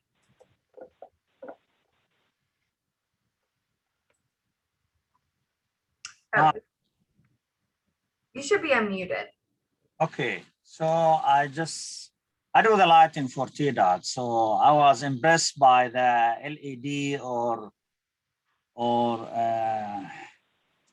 it's not HPS, it's another thing. But anyway, I was impressed by the photo. So I just wanna take a snapshot of it and keep it.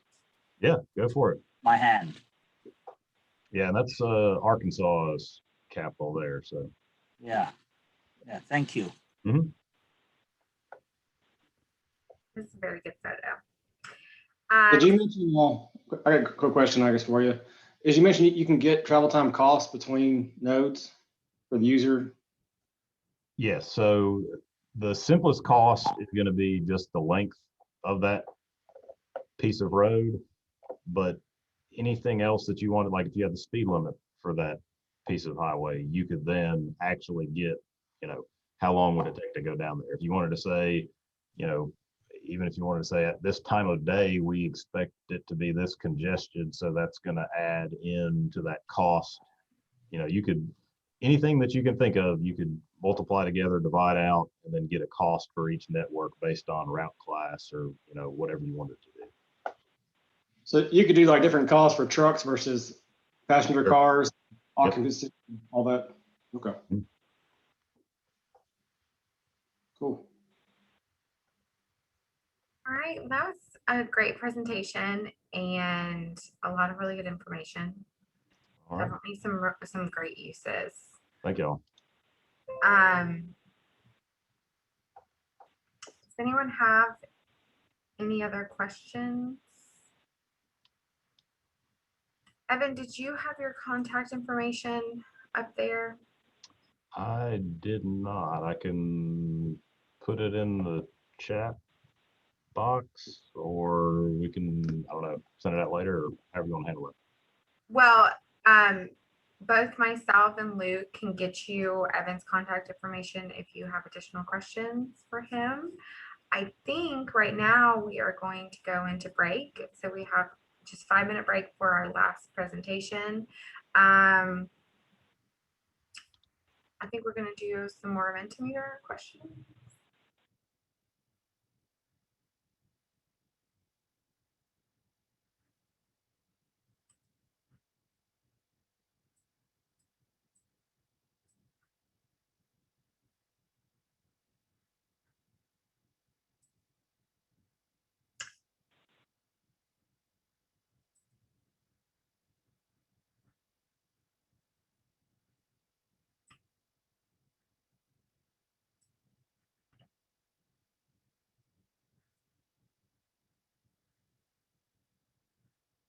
I really like that this has a QR code.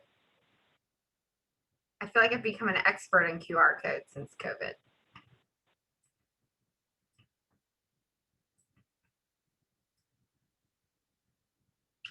So if you were on this morning, you just scan the QR code and it takes you to menti.com, or you can go to menti.com and use this code to answer the questions.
All right, I think we're gonna go ahead and get started with our last presenter.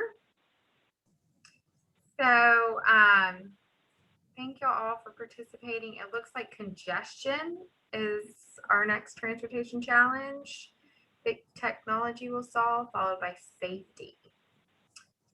But a lot of really good answers. Boring road trips. I think you might be right. Bad drivers, hopefully. We will see. All right. So, Jeff, I think you should be able to share your screen. And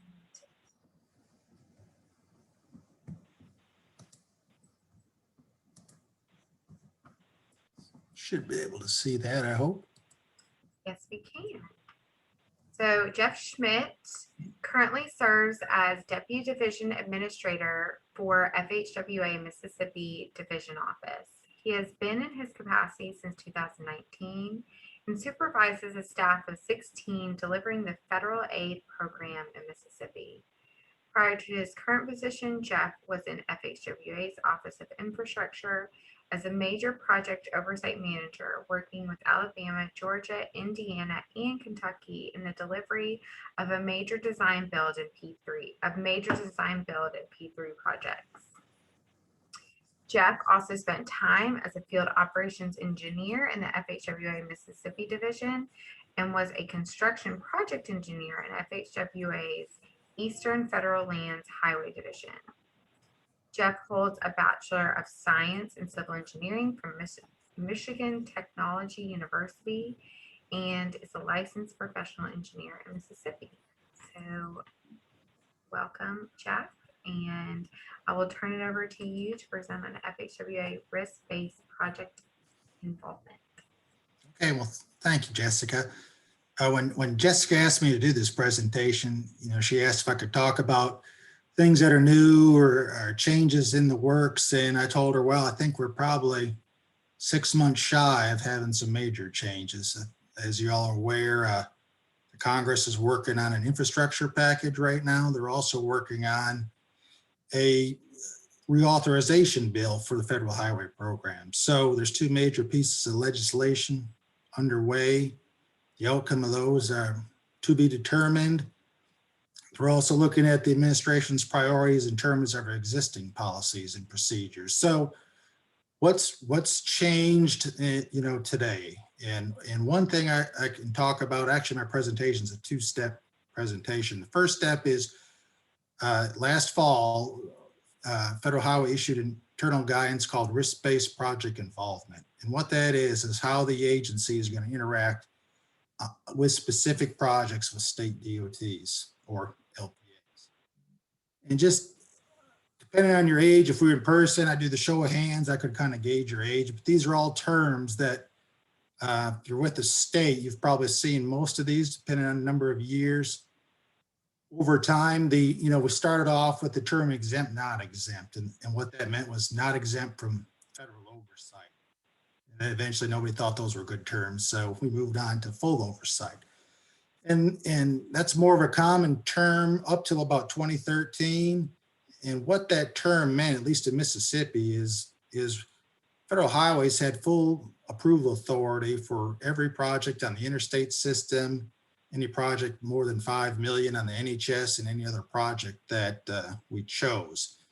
And what that was approval of everything from consultant agreements to change orders to material certification. So 2013, and we had dozens and dozens of projects, as most states probably did. In 2013, the agency began transitioning more towards a risk-based process. And the intent of the risk-based process is to reduce the number of projects because of staffing has shrunk, but also that the Congress has told us to delegate more to the states. So in 2013, we had internal guidance that came up with two new terms. The first one was POSI, Project of Corporate Interest. Those are projects that were typically over $500 million in cost. And then we had the term PODI, projects of division interest. Eventually, everybody thought, what's the difference between a POSI and a PODI? So in 2015, we eliminated the term POSI and everything was classified as a PODI. The PODI, was based on risk. However, a lot of divisions weren't really sure how to implement that risk. So most people stuck to what they were used to doing and developed a plan, but kept all the same approval actions as they did under the term full oversight. Now, last fall, the agency issued this risk-based project involvement, and the term PODI is eliminated, and it's up to each division to call whatever project involvement they want their own term. In Mississippi, we came up with the term FPI, or Federal Project Involvement. And in fact, MDOT's already incorporated those initials into their systems. And all that comes from is the stewardship and oversight agreement that each division office has with each state DOT. And the most recent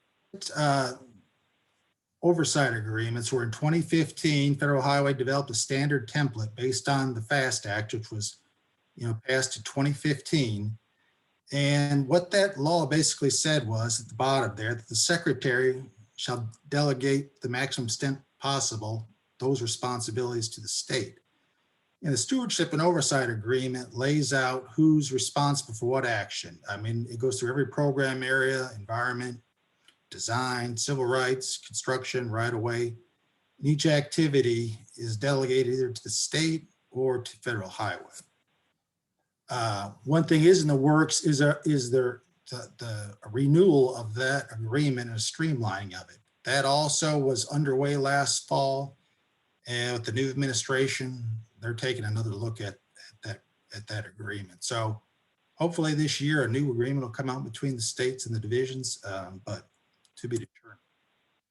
So as Federal Highway moved into risk-based oversight, what does that mean? And what we do with what that means to us is there's a variety of components of that program. It's not just projects. Some of the high level components are what we call our CAP review, or Compliance Assessment Program. What that is the agency randomly selects a number of projects from each division that were authorized the previous fiscal year, typically for construction. And then we get a standard set of questions, could be between 10 and 15 questions. Each state, each division office gets the same questions. And then we look into the questions to validate compliance. The question could be, was NEPA completed before the project was authorized? Was at the time of the letting, was the appropriate Davis-Bacon Wage Act incorporated? Things like that have definite yes, no answers. And the reason for that is various audit agencies, Government Accountability Office, the Office Inspector General wanted to know, well, how is Federal Highway certain that the program is being developed in compliance with the law on a national basis? And this program at least allows us to roll up the answers from all the states using the same questions and come up with a compliance rating. Another one, which has been around for a while, is the fire review. That's a financial integrity review that not only affects the states, it's also an internal review on how we're spending our money on everything from pencils to vehicle rentals to travel. Another component of that oversight is the program or process reviews that a division does. You look at a program in a whole, say as asphalt testing or the QA program asphalt. You look at this, how the state's processes, if they're following it, any recommended improvements or suggestions. And then finally, this project level involvement that I'm talking about right now. So for the project level involvement, each division is to conduct a 3-step process. And this is really the key, is this documentation of this process. Is previously not a whole lot of documentation, as we'd been doing the same thing for 50 years and just kind of passed word of mouth to the next person in each state. Pretty well knew what we're doing because we worked with the same people. But the new process is this documentation and some of the factors that we're to consider, staffing, resources. If we only have, half of our engineers because of retirements or people leaving the department, that's going to affect how many projects we can be involved in. Departmental priorities, the current administration has their priorities. I think that'll factor into that. And then once we gather what we should be looking at in a project, we're supposed to develop a short list of these projects for screening. Okay, so screening, what does that mean? There are certain projects that are required to be screened, and those are discretionary grants. Some of the bigger ones that you're familiar with are Infra Tiger Build. There's actually like 18 discretionary grant programs out there. Major projects, those over $500 million. Any size public-private partnership, unusual bridges or structures, that could be a cable-stayed bridge or a tunnel. Program or process review findings, those could be nationwide type issues or local issues. And then any project could benefit from FHD involvement. So if you're in a state that's never done CMGC before, that might be a project that we want to be involved with. So in the documentation of this screening, what are the actual criteria? So we've got cost, schedule, scope, location, significance, interest. Interest could be political interest, local interest, innovative or unusual features. Like I say, could be a contracting mechanism, could be an unusual structure.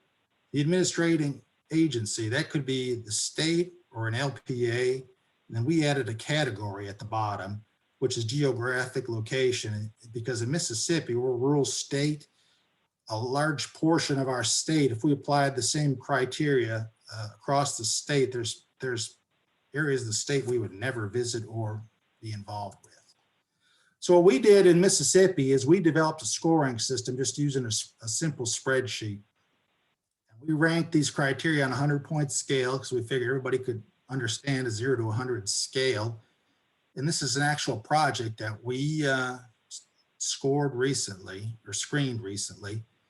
And it's a bridge replacement in a rural county, Mississippi, that is across all on Army Corps of Engineer property, and it's entirely over a reservoir. So it's an LPA project, and just to give you some, you can see the scores on there, but like the first one, cost. This is an $18 million bridge replacement program, and that county's budget for the entire year for everything is $8 million. So this bridge replacement alone is, twice their annual budget. So we scored it according to what we thought. We leave some, justification of why we came up to scores. And then we have an internal review to see if everybody agrees with those scores. The second step after we screen it is to do an assessment, a risk-based assessment. And these are the criteria that our headquarters office gave us. A project delivery system could be, a CMGC, a design build, P3, financial management. What is that? That could be, is there unusual funding? Is there discretionary grants, Garvey's, bonds, TIFIA loans, stuff like that? Complexity. It could be, reconstruction of interstate in an urban area, or it could be that project we just talked about in a lower area. And also it allows us to add state-specific criteria that we have. Next thing is to actually conduct the risk assessment. And really what's driving this process of all this documentation is a number of factors. One primarily being the Florida International University bridge collapse that happened several years ago. If you recall that, there was a pedestrian bridge that fell in Florida that killed, I think, 6 people. And the Office Inspector General, along with the NTSB and OSHA, went in there and did a look at what happened. And as part of the Inspector General, that project was actually a Tiger, which is a discretionary grant funded project. was a design build project, and it was also classified as a PODI project by our Florida division.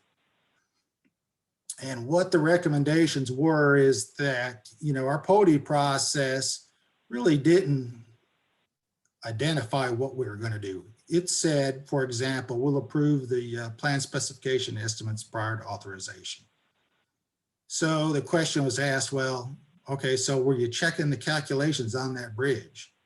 And, we're like, well, no, I mean, that's not typically what we do. Well, it says approve the plans, so that must mean you should have done that. And I'm like, no. So part of this risk assessment is to document specific actions that can be measured for what we're doing. And the multiple discipline group is actually division staff. So if you have a pedestrian bridge, like in Florida, the intent there would be to involve your area engineer, your bridge engineer, for that bridge, maybe you need a structural specialist from our resource center headquarters. Maybe you need a geotech person. Are there any environmental considerations? It's to gather opinions from everybody on where the risk is or the opportunity. And what's an opportunity? Opportunity could be a proactive measure to advance a project. For example, an opportunity could be Indiana, Kentucky had several projects that crossed the state line, and they had a DBE reciprocity agreements, meaning if you're a certified DBE in Kentucky, you're automatically certified in Indiana for that project. So companies aren't having to go through the same process in 2 different states. So if we can push that anywhere, that's an opportunity. Then obviously to develop the if-then statement for risk or opportunity. The other facet there is to evaluate each phase of the project. What I mean by that is the environment is a separate look. In Mississippi, we do not have NEPA delegation, so Federal Highway is still responsible for the environmental documents approval. So we don't really analyze that phase because it's already an approval action. But then you have design, right of way, construction, look at those independently. Whereas previously under the PODI process or full oversight, those were automatically approval actions. And then the next step 3 of this 3-step process, actually write this plan of what specifically we're going to do. So for example, if we're going to provide technical assistance for drilled shafts, we would say, provide technical assistance during the design phase for the 84-inch drilled shafts of the main bridge pier. Maybe that's the only portion of technical assistance they need, and we're going to use our resource center to do that. Or if we're going to conduct a construction inspection, what are you going to conduct the construction inspection of? Maybe the bridge deck. Okay, so we would document, we're going to conduct this at approximately this time of year, and then we have to actually follow through and have documentation that we did that. And these plans also have to be updated yearly as risks change or realize there are no risks or the project's complete. So some of the differences between the old PODI process, at least in Mississippi, and I'll just keep it at that, your state may be different, is that Federal Highway is truly documenting everything we're doing and being held accountable for it. Previously, at least here, the state knew what a PODI was. They knew if they saw the word PODI, that they were automatically going to send everything over for approval, whether it's a consultant agreement, a change order, or the contract for concurrence. That's no longer the case. What this does, though, is that common definition of PODI, it makes it harder for the state to know what we're going to do. So it requires more communication on our part. So for a project, we may actually only be that has design right of way and construction. We may only be involved in the right of way phase and not have anything to do with design or construction, or vice versa. We may only be involved in the construction phase, and what we're going to do in that phase has to be communicated. So it's not a cookie cutter anymore. And the effective date nationwide for this to go into effect is this coming October 1st. So fiscal year 21 is a transition year for all divisions on that front. And as you know, each state's probably going to be different. Each division is going to be a little bit different, but I think you're all going to see a change from what the past has been.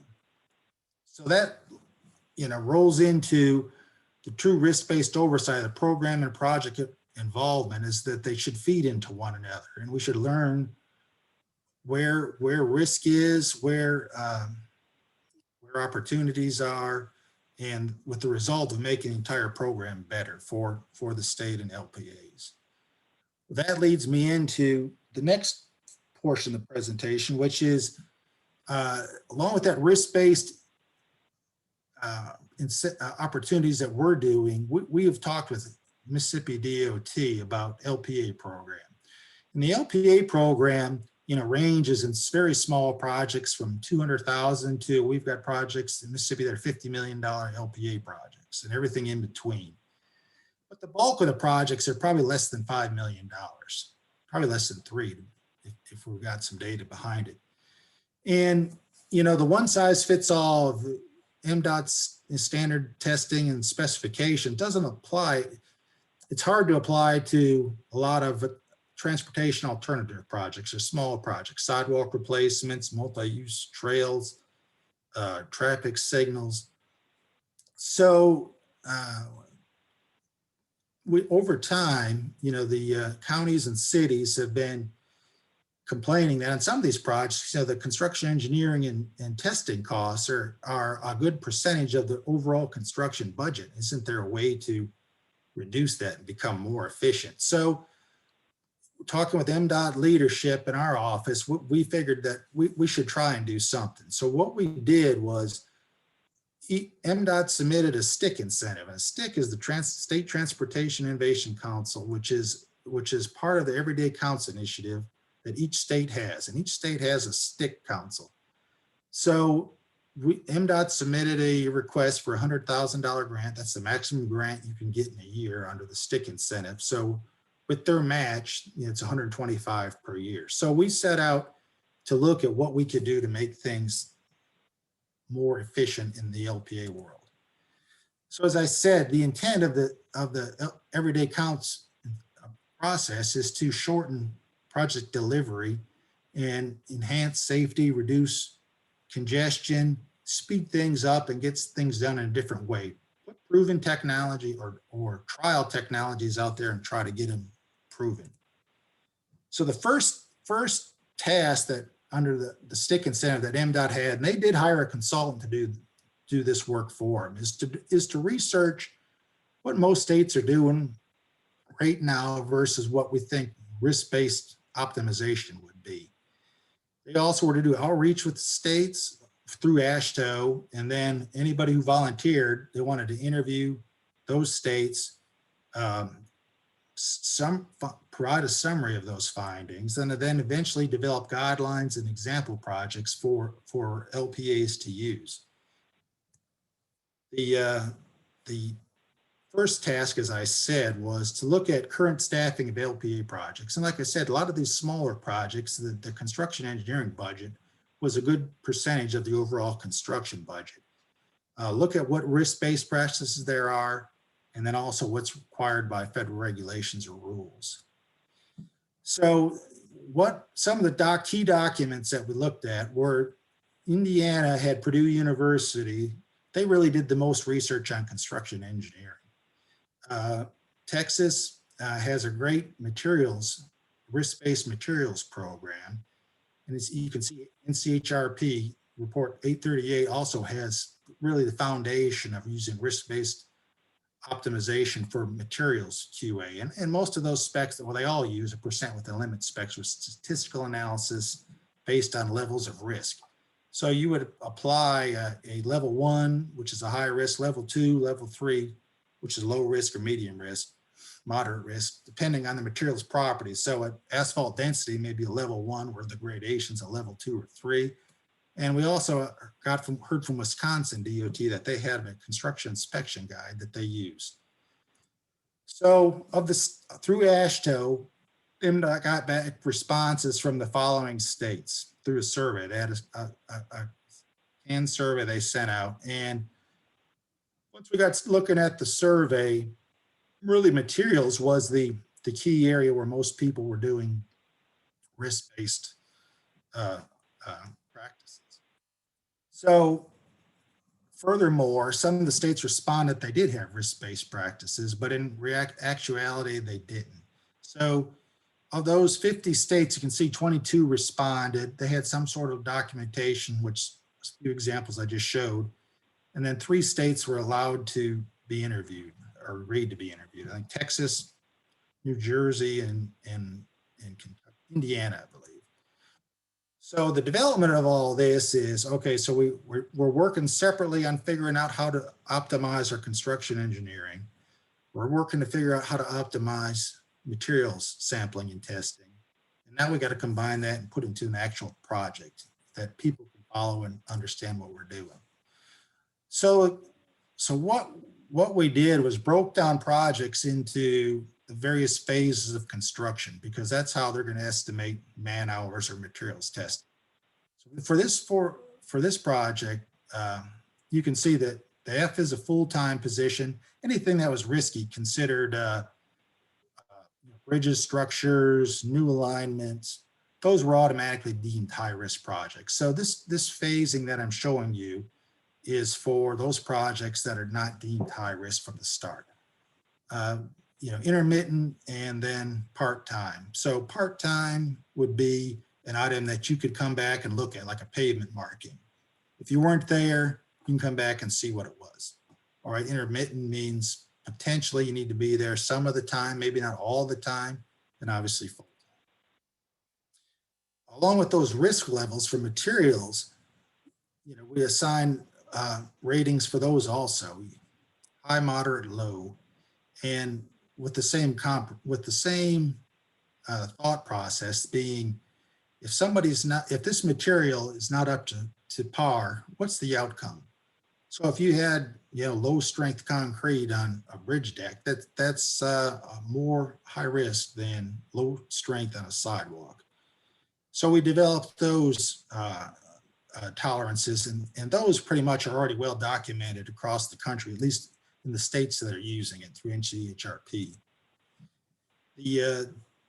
What ended up with in development of those properties, though, is a table, and this, we did start off conservative I think on a lot of these things. So if you look at low risk for the first category, that'd be like a level 1, be 50, you would test 50% of versus the MDOT standard frequencies. For a high risk project, you would use the standard DOT frequencies, which you could reduce later on based on statistical analysis. So we categorized all the materials by what we thought were risk levels. And that's pretty much where Indiana really helped. Purdue University had a lot of this documented already. And this is where the bulk of that information came from.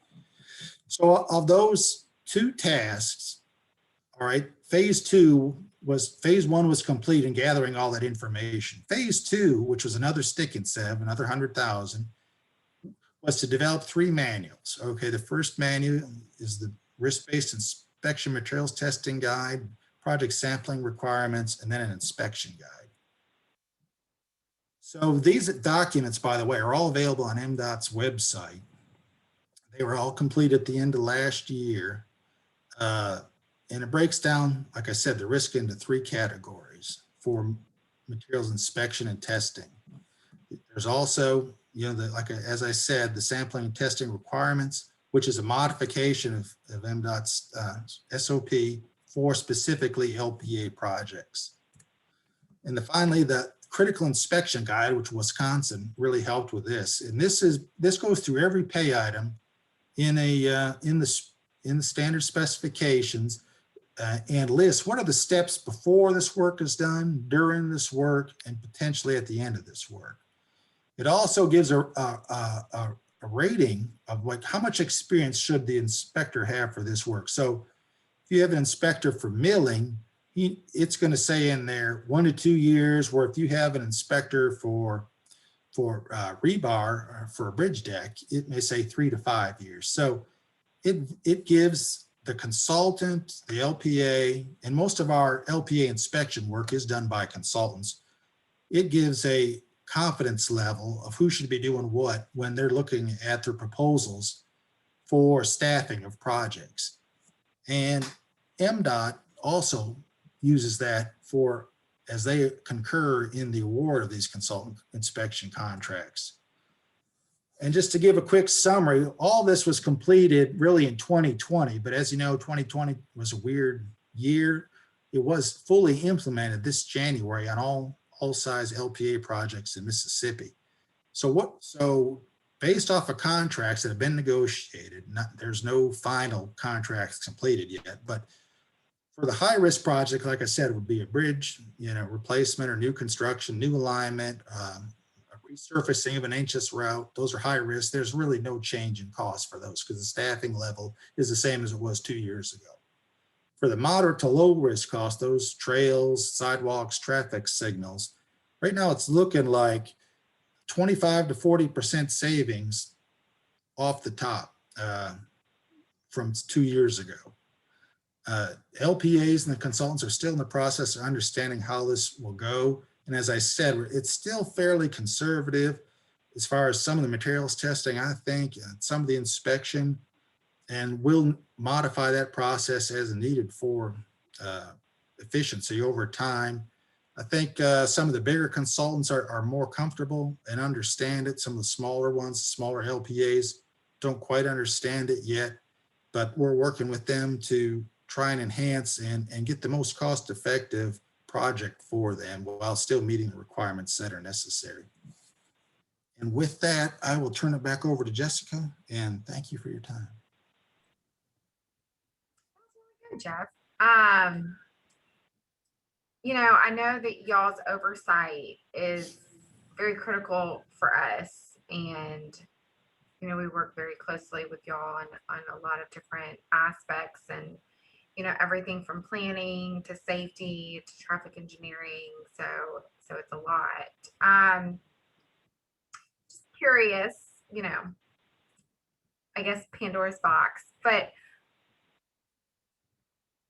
is there any thought, or what is the thought on if something ends up in a low risk category, and maybe it ends up being a high risk project? I guess the thought there is that we can review those, we have to do it minimally once a year. Okay, but that's the minimum. We could review it every month, every week, every 6 months, whatever. So the opportunities there to change, or we may have just missed it. I mean, what we thought was risk 6 months ago are no longer risk, and we just need to cancel those activities and come up with new ones.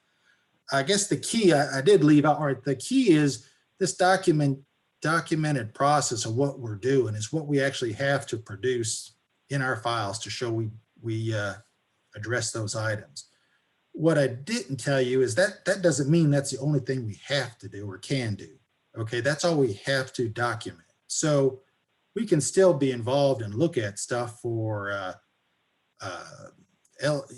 I'll say eligibility, technical assistance, without, quote, having to write a report or document it somewhere. We can give you verbal guidance, verbal discussion on any topic. We just are trying to, here in Mississippi, we don't want to have a long laundry list of things we're going to do, because if you don't do them, that's probably we think is worse than having a short list and doing them. So we're trying to maximize our efficiency also. But yeah, there's nothing that prevents us from looking or changing or helping out at any point in time, which we do quite often here. So we're just trying to be the most efficient as possible and comply with our current direction from the agency. Yeah, absolutely. And you're right. I mean, that applies to every part of life. I mean, there's only so much you can do, and what's better, to actually get something done or to have a long list that never gets through. And then I guess I should point out, you may, if you attended, there was a National Everyday Account Summit in December for all 50 states. MDOT actually did present on what I presented on, the risk-based optimization of construction engineering materials testing. And just a couple weeks ago, we held a peer exchange where MDOT was the lead with explaining to Oklahoma, Kansas, Ohio, and Indiana DOTs what they were doing. So it seemed to generate some interest from across the country, and I think good things happening here. So, Well, great. yeah. Thank you. Does anyone else have any questions for Jeff or other presenters?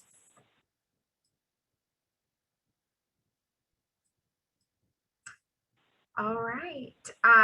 Well, thank you again, Jeff. I think that was very interesting. I always enjoy hearing, you know, updates from FHWA. I know y'all again do a lot. And so I think from here, we're gonna wrap up unless we have any last Mentimeter questions we want to throw out there, Luke.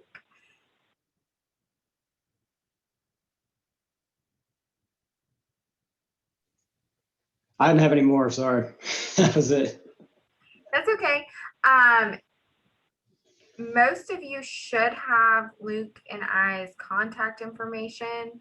So if you have additional follow-up questions after this, feel free to reach out to us again for PDHs. DSITE's going to email out the PDHs, TSITE, unless you just want to go to TSITE's website. PDHs, but we'll email them out to our members and those who registered. And for TSITE, they are on the website. Both of them will be self-reporting. We trust y'all. There also is a printout that comes from the Zoom meetings of who logged in. From here, again, the summer meetings. Our summer meeting is tentatively scheduled for August 2nd through the 4th in Gulf Shores. And then TSITE is scheduled for July 28th through the 30th in Gatlinburg. And I said 2nd to the 4th, I meant 4th to 6th. Following up for here, the business meetings, TSITE's business meeting is going to be on Teams. The email that was sent out that had all the Zoom links on it should have that link on it as well, and the same for DSITE. So from there, I'm gonna look in the chat. I don't see any additional questions. So if you have anything else you would like to add, Luke? I guess real quick, I wanted to do a shout out for Jeff Stevens with SDIT. I wanted to thank, they've been very helpful. This Zoom account is actually Southern District IT's website, or sorry, not website, Zoom account. We're borrowing it. So thank you for them for allowing us to use it for the day. Jeff's been very helpful. So I shout out to second him. that. Jeff is great, Mhm. and he does a wonderful job. I had lots of questions getting everything set up, so he was very helpful. And also thank you to all our presenters today. Yes, and thank you, TSITE, for partnering with us on this, or allowing us to piggyback on y'all's meeting. It's nice to be able to take advantage of these opportunities. Well, if you got to meet virtually, you might as well do something new and different, right? So, Absolutely. Yes. I guess Jessica, do you need my help setting up or opening the Zoom call for DSITE? I don't think so. I think I have all the information. Okay, cool. All right. All right. Well, thank you all. Thank We'll see you. you all at the business meeting.